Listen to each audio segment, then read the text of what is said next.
everyone, I'm Christy Murphy and welcome back to WEFTEC Live. And joining me today is Belinda Sturm, who is a master lecturer for WEFTEC 2023. And our focus today is championing diversity and innovation in water. And you just gave a lecture, and it was called Embracing the Imposter Among Us, how interdisciplinary and intersectional identities are an asset. How did that go? And tell us about it. And thanks for being here. Thank you. It was great. This lecture is something that's co-sponsored by the Association for Environmental Engineering and Science Professors and WEF. And every year it alternates between an academic and a practitioner. And it is just really an honor to have given the lecture, because I've been attending the lecture for as long as I've been coming to WEFTEC, which is about 16 years. Wow. Well, tell us about the lecture and what you had to say, and how the attendees reacted to it. Yeah. So I have my research that I'm well known for, but I decided to give a lecture that was a bit more personal about my experience in the water industry, and I think it was well received. I think this is a time for WEF and for academics where we're starting to really think about how can we move the needle and be more embracing of diversity. And so it was a different lecture for me, because I talked about science, but I also talked about my experience of being a woman and a mother and starting my career, and how I got to be in the position to give that lecture. What did you have to say to encourage diversity, to be more welcoming to women, and to kind of open up your eyes and look at the workforce differently? So first, I talked about how I see myself and my identities, because as I've gotten more senior, I have found that especially students need to know my background so that they can see a path to success for themselves. So I opened the lecture with talking about how I grew up in a trailer park, and I think of and I'm a first-generation college student, and how being given research experiences really got me on a track where I got a college degree, and I went to graduate school, and I've had an amazing career of really fulfilling research experiences. But it started with just letting people in the audience know that people from all walks of life have opportunities to succeed.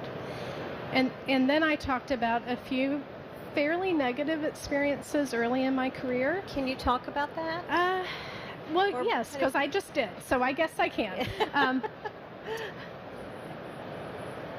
When I was an assistant professor early in my career, I had just had a baby, and I was in a pretty multidisciplinary research team, and someone who I thought at the time as a mentor sent me an email about how my demeanor was off-putting.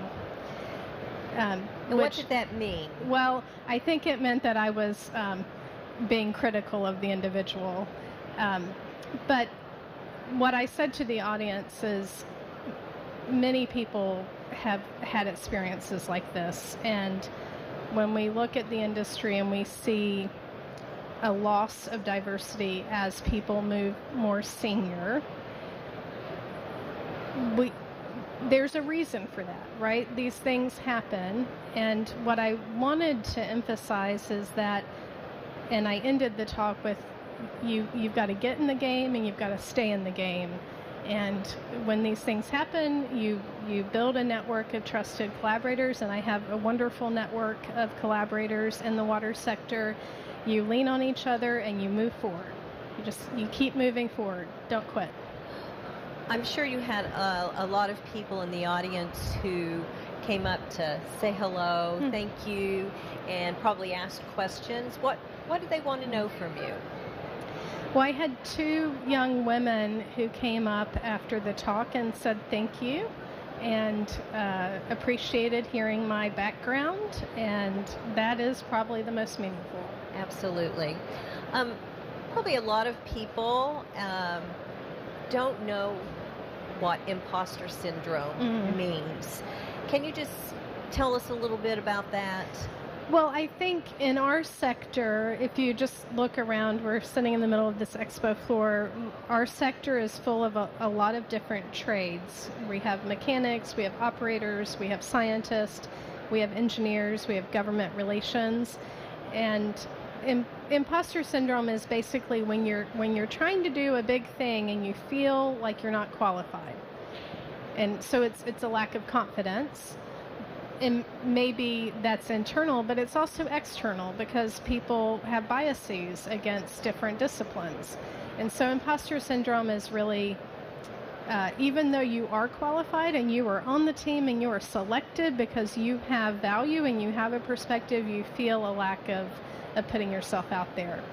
And I guess anybody could feel like that, but for women, it's equally hard, I would think. I think it's hard for women, it's hard for young folks, it's hard for anyone who, and it's hard for white men who, for whatever reason, may feel that they're not being respected for what they're trying to do. So part of the talk was interdisciplinary, right? So when our field is a convergence of different expertise, and so we have to value different perspectives, different diversity in the traditional sense of diversity, but intellectual diversity, and especially in our sector when we have a huge need for workforce, we've got to value youth and make them feel like their voice is important. We just had Angela Charles with Charlotte Water here. And she really agreed, that's the future. Yeah. We need that workforce. So what are some of the key messages that you want to bring forward as a lecturer, as an investigator, and a college professor? Yeah. So I'm from Kansas, and there's a small hit TV show called Ted Lasso. And there's a perfect scene in Ted Lasso where he's playing a dart game, and people think he isn't good at darts, right? But he is good at darts. And at the end of the scene, he says, "Be curious, not judgmental." And so that was a take-home message, right? So be curious. I'm a researcher. I'm an academic. I love learning. I love teaching. I love how complex our community and our field is. I like the problems. They're challenging, but we can't be judgmental. So that's really, and I had the picture of Ted Lasso, and I wanted everyone to know that Ted Lasso is not a real person, but Jason Sudeikis is. It's always good to have a visual, isn't it? When you're talking to a big group of people. It was good of them to make that TV show for me. That was great. I really liked Ted Lasso. So what are you working on now? So I have a couple big projects. One is working in the sludge densification. Okay. It's a big thing. So, I know it's a big thing in our field. It's how to make the settleability of sludge better, and that increases the hydraulic capacity of our plants. And I've been working in that space since I got my PhD. So 2 decades I've been working in this space.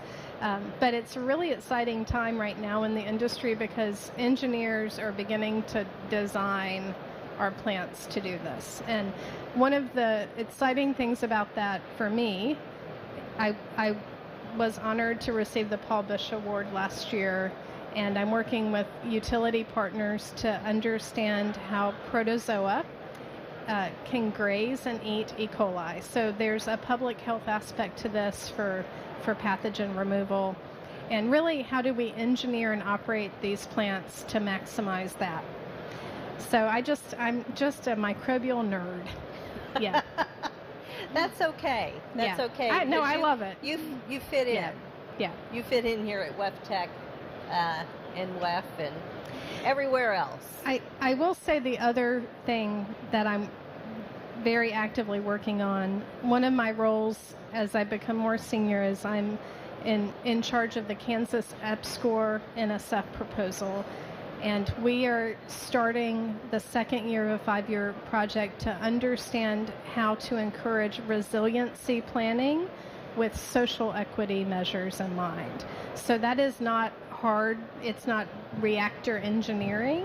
It's not hard science in the way we think about hard physical science. It's very social science. And I'm not a social scientist, but I am cultivating interdisciplinary relationships. We're bringing them into the engineering planning process. So that's exciting. Is there anything else out there that is exciting to you? Oh, I mean, I come back from WEFTEC with like 20 million ideas. It's very annoying for my lab group. Like I send text messages during talks, and we've got a talk on Wednesday on microplastics, and the research idea was at last year's WEFTEC. I was in the audience, and I was like, "Those samples that are in the freezer, we got to go look for this." So yeah, I really love WEFTEC, and I love just the ideas that are thrown out, and yeah, it's great. It's the best. Any closing words? Anything else you might like to share with us? You know, I'm pretty tired. I just talked for an hour, so we're going to give you a break. Yeah, okay? I'm good. We're going to sign off here. Yeah. Belinda Sturm, thank you so much for being with us today, and you're just fantastic and a fantastic lecturer, and congratulations on being WEFTEC 2023 Master Lecturer. Thank you. Thanks. All right. And that wraps up our WEFTEC Live interview, but we've got a lot more, folks, so stick around and stay tuned to WEFTEC Live.